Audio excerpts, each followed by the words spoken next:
Hello topper, स्वागत है आप सबको टॉपर मेडिटेशन की कॉलेज टेस्ट वीडियो में। आज हम देखेंगे कि मैथ्स जो बहुत ही बोरिंग सब्जेक्ट लगता है बच्चों को, लेकिन बोरिंग होता नहीं है, बहुत ही इंटरेस्टिंग होता है, पढ़ने का तरीका होना चाहिए कि इसमें 90 प्लस स्कोर कैसे करना है। क्योंकि पता है जो मैथ्स होता है इसमें थ्योरी तो होती नहीं है, आपको पेपर में थ्योरी लिखने के लिए नहीं आती है। क्या आते हैं? क्वेश्चंस आते हैं। क्वेश्चंस में आपके नंबर नहीं कटते हैं, एग्जैक्ट नंबर आपको मिल जाते हैं अगर आपने आंसर सही तरीके से दिया है, सही तरीके से करा है। अगर अब क्या चल रहा है, आपका चल रहा है नवंबर, अगर अभी तक आपने सिलेबस नहीं किया है तो क्या करना है, और यदि कर लिया है तो क्या करना है, दोनों पॉइंट्स पे बात करेंगे। सबसे पहले देखते हैं अगर आपने अभी तक सिलेबस नहीं किया है तो आपको क्या करना है। सबसे पहले देखने आपको मोस्ट वेटेज के चैप्टर कौन से हैं। जो आपके मोस्ट वेटेज के चैप्टर हैं, यानी कि जिनसे पेपर ज़्यादा से ज़्यादा आता है, जैसे कि आपका ट्रिग्नोमेट्री है चैप्टर 8, उससे बहुत सारे पेपर आपका आता है। सर्किल है उससे भी आता है। और आपके कौन से चैप्टर है, चैप्टर नंबर 6 है आपका ट्रायंगल्स वाला, इनसे पेपर ज़्यादा आता है। तो सबसे पहले क्या करना है, आपको उन चैप्टर्स को लेना है। चैप्टर देखने के बाद यहाँ पे आपको चैप्टर लिख लेने हैं कि कौन कौन से वो चैप्टर हैं जो कि मोस्ट वेटेज के चैप्टर हैं। यदि अभी तक आपने सिलेबस नहीं किया है तो क्या करें, ठीक है, उन्हें देखना है। फिर उन्हें स्टडी किस प्रकार से करना है, उन्हें स्टडी करना है। पहले आप थ्योरी पढ़ें उनकी, पहले आप थ्योरी पढ़ें, क्योंकि अगर आप थ्योरी नहीं पढ़ेंगे तो आपका इंटरेस्ट डेवलप नहीं होगा। ऐसा हो सकता है आपको थ्योरी पढ़ने में 30 मिनट्स एक्स्ट्रा लग जाएं, लेकिन आपका जो इंटरेस्ट डेवलप होगा, जिस प्रकार से आप क्वेश्चन कर पाएंगे वो वे आपको कहीं और नहीं मिल सकता, किसी और तरीके से नहीं मिल सकता। पहले आप थ्योरी पढ़ेंगे, फिर एग्जाम्पल्स करेंगे। पहले क्या करनी है, थ्योरी करनी है, फिर एग्जाम्पल करने हैं। एग्जाम्पल किस तरीके से करने, एग्जाम्पल इस तरीके, यदि पहली लाइन हमने लिख ली, पहली लाइन लिख ली, तो जब हम दूसरी लाइन लिख रहे हैं तो हमारा प्रश्न होना चाहिए क्यों, ऐसा क्यों लिखा। अगर ये हमें पता होगा कि ऐसा क्यों लिखा तो हम बहुत ही अच्छे से एग्जाम्पल्स को कर पाएंगे। और यदि आप अच्छे से एग्जाम्पल कर लेते हैं तो मैं गारंटी देती हूँ कि आपको एक्सरसाइज के 2 या 3 क्वेश्चनों को छोड़कर, क्योंकि कुछ तो क्वेश्चन टफ होते हैं, 2 या 3 क्वेश्चन छोड़ के आपको बिल्कुल भी प्रॉब्लम नहीं आएगी यदि आप एग्जाम्पल अच्छे से कर लेते हैं। यानी कि 5 या 6 क्वेश्चन, एग्जाम्पल कितने होते हैं, एग्जाम्पल होते हैं सिर्फ 5 या 6, इससे ज़्यादा एग्जाम्पल आपको देखने के लिए नहीं मिलते। 5 या 6 क्वेश्चन पर अगर बहुत अच्छे से पकड़ आप बना लेते, बहुत अच्छे से उन्हें समझ लेते हैं, तो ये सोच लीजिए आपके अगले 15 क्वेश्चंस हो चुके हैं। क्या सोच लीजिए, अगर आपके 5 और 6 क्वेश्चंस पे आपने बहुत ही अच्छे तरीके से करें, बहुत अच्छे तरीके से एग्जाम्पल्स को समझा कि इससे ये चीज़ कैसे आ गई, कैसे हो गया ऐसा, तो अगले आपके 15 क्वेश्चन सॉल्व हो चुके हैं। जो इसके बाद आप एक्सरसाइज करेंगे ना, उसे करने में आपको बिल्कुल भी टाइम नहीं लगेगा, ठीक है। क्या करना है, मोस्ट वेटेज के सिलेक्टेड चैप्टर रखने हैं, थ्योरी पहले पढ़नी है, अपनी रियल लाइफ से कनेक्ट करना है उनको, फिर एग्जाम्पल्स करने हैं उसी तरीके में जिसमें मैंने बताया था, फिर एक्सरसाइज आपकी बहुत ही जल्द हो जाएगी। और मोस्ट वेटेज के चैप्टर करने के बाद आप भी इनकी श्रेणी में आ जाओगे जो कि अभी तक अपना चैप्टर, जो अपना सिलेबस है उसे कंप्लीट कर चुके हैं। अब सिलेबस कंप्लीट करने के बाद आपको किस तरीके से रिवीजन करना है इसका, तो मैंने आपको प्रीवियस क्लास में बताया था और आज फिर से बता रही हूँ कि क्या करना है। मैंने आपको बताया था कि सबसे पहले आपको सिलेबस कंप्लीट करना है, फिर उसके बाद में करने हैं सैम्पल पेपर। सैम्पल पेपर करने के बाद में आपको देखना है कि आपके कौन से टॉपिक वीक हैं, कौन से टॉपिक वीक हैं।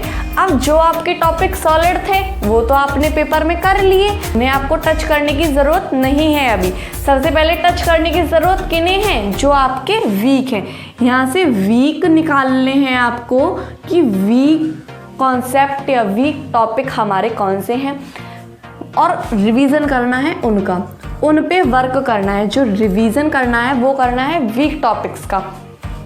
चैप्टर 1 का वीक टॉपिक ये है, चैप्टर 2 का वीक टॉपिक ये है, चैप्टर 3 का वीक टॉपिक ये है, चैप्टर 4 का वीक टॉपिक ये है, और चैप्टर 3 भी आपका मोस्ट वेटेज का चैप्टर है, ठीक है, वो आपको याद रखना है, ठीक है।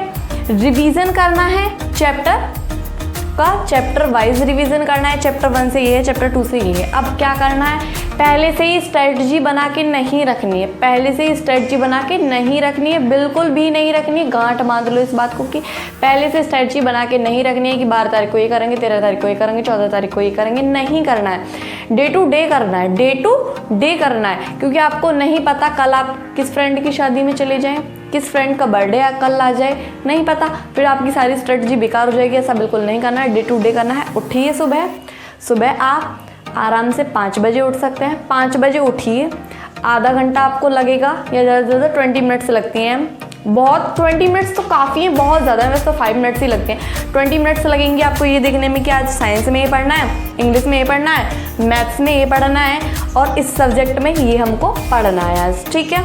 फिर क्या करिए, उन टॉपिक्स को क्या करना है, आपको एक लिस्ट बना लेनी है। आप एक कॉपी ले सकते हैं, एक डायरी ले सकते हैं, उन टॉपिक्स को लिख लीजिए।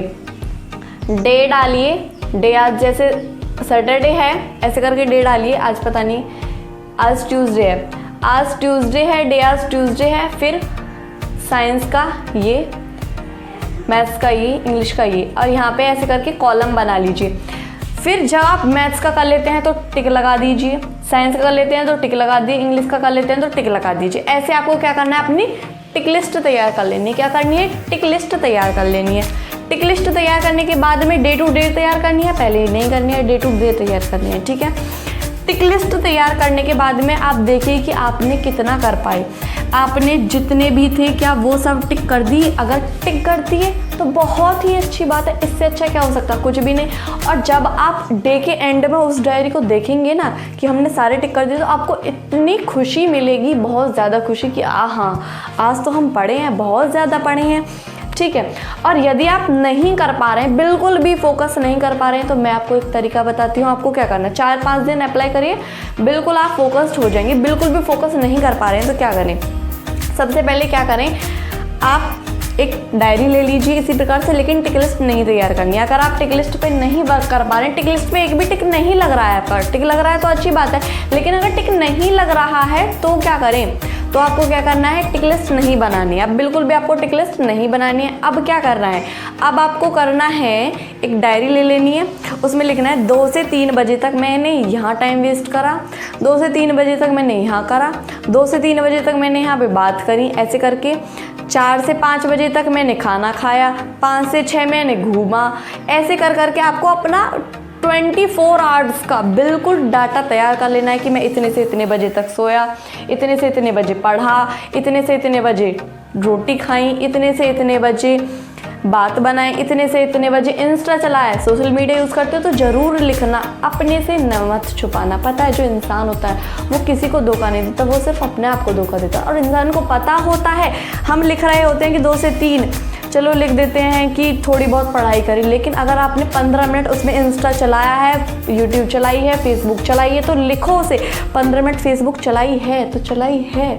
अपने आप से क्या छुपाओगे, कुछ नहीं छुपा सकते आप अपने आप से, उसे लिखो, फिर उसको देखो, उस पेज को देखो, उस पेज को देखोगे तो आपको पता लग जाएगा कि टाइम कहाँ से निकालना है, टाइम निकालना कहाँ से है। फिर आपको क्या करना है, आपको पता लग जाएगा कि टाइम कहाँ से निकलेगा, टाइम मैनेजमेंट कैसे होगा। 5 दिन करो, 5 दिन में बिल्कुल क्लियर हो जाएगा और आपकी जो टिक लिस्ट है उस पर सारे टिक लग जाएंगे। तो आपको पता लग गया आपको क्या करना है। 90+ स्कोर के लिए क्या करना है, सबसे इंपॉर्टेंट है पहले सिलेबस कंप्लीट करना है, फिर सैम्पल पेपर लगाने हैं। सैम्पल पेपर से क्या करना है, जो वीक आपके कॉन्सेप्ट हैं उनको रिवीजन करना है, उनका बार बार रिवीजन करते रहना है, फॉर्मूलेज याद आपको रखने हैं। तो अगर आप ऐसा करते हैं और फिर उसके बाद में आप एक बार फिर से सैम्पल पेपर लगाइएगा, इस रिवीजन के बाद में आप फिर से सैम्पल पेपर लगाइएगा, फिर आप देखेंगे कि आपका स्कोर 90+ होगा। आपका स्कोर क्या होगा, 90+ होगा। आई होप कि आप बिल्कुल ऐसा ही करेंगे और आपको वीडियो बहुत अच्छे से समझ में आई है। आई विश कि आपके 90+ नंबर आए आपको, क्योंकि टॉपर बनना है। And thank you so much.